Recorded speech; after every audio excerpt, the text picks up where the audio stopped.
역사적 사실 부인, 왜곡, 피해자 명예훼손, 모욕하면 강력한 법적 처벌을 받는다.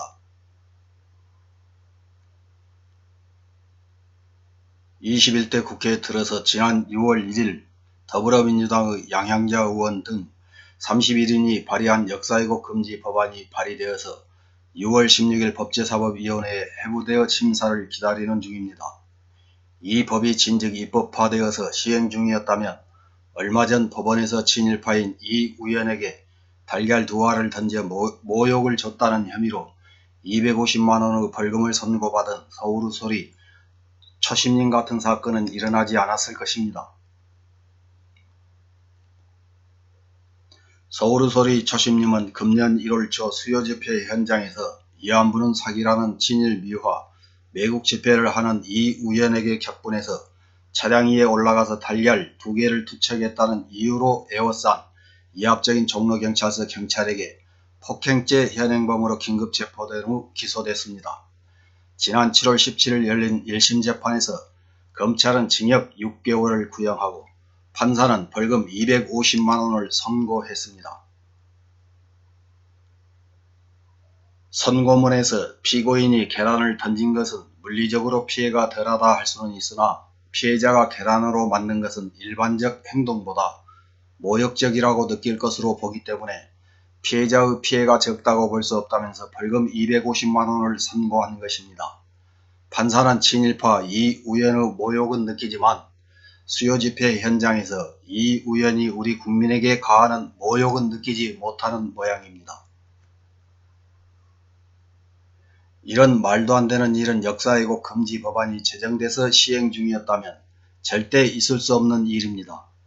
지금 대한민국은 잼머니를 받는 정치인, 기업인, 언론인, 대학 교수, 종교인 등이 사회 곳곳에서 친일 활동을 하면서 온 국민을 모욕해도 그저 지켜보기만 하는 것이 현실입니다. 뒤늦었지만 이제라도 역사왜곡 금지법을 발의했으니 신속하게 제정해서 다시는 친일파들이 암약하지 못하게 해야 될 것입니다.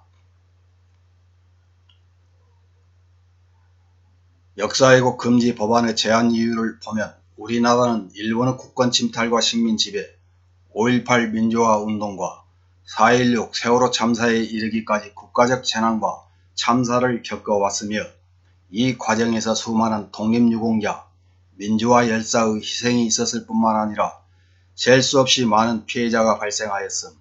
그럼에도 불구하고 침략 전쟁을 정당화하고 전쟁 범죄를 부인하는 일본 구구 세력에 내응하여 일제의 강제징용이나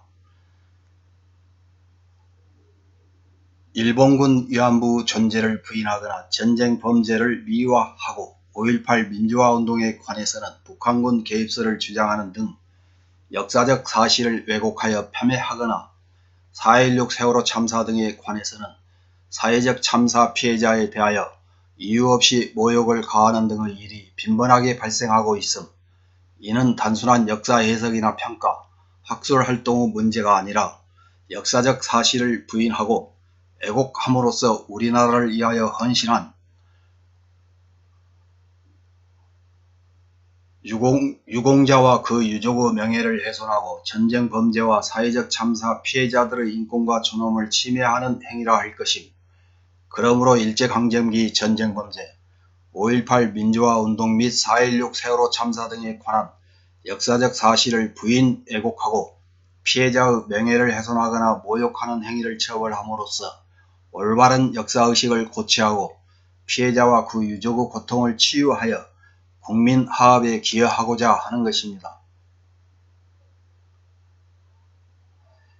역사왜곡 금지 법안의 주요 내용을 보면 안 제3조에서는 신문, 잡지, 라디오, TV, 그 밖의 출판물 또는 정보통신망을 이용하거나 전시회, 집회 등에서 공연히 일제강점기 전쟁범죄, 5.18 민주화운동 또는 4.16 세월호 참사 등에 관한 역사적 사실을 부인 또는 현재의 축소 왜곡하거나 허위의 사실을 유포하는 행위를 처벌한다고 규정하고 있습니다.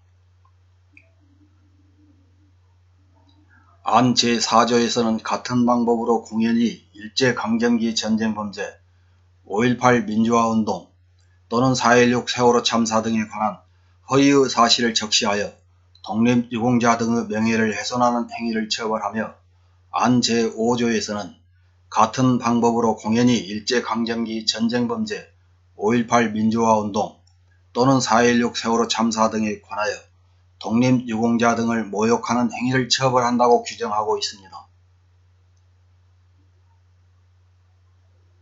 안 제6조에서는 일제식민통치 옹호단체에 대응하여 그들의 주장을 찬양, 고무, 선전하거나 동조하는 행위를 처벌하며 안 제7조에서는 독립유공자 등에 대한 명예훼손죄 또는 모욕죄는 고소가 없거나 피해자가 구체적으로 밝힌 의사에 반하여서도 공소를 제기할 수 있도록 한다고 규정하고 있습니다. 지금까지 설명드린 내용은 법제사법위원회 심사 과정에서 얼마든지 변경될 수 있다는 점을 주지하시기 바랍니다. 이상입니다.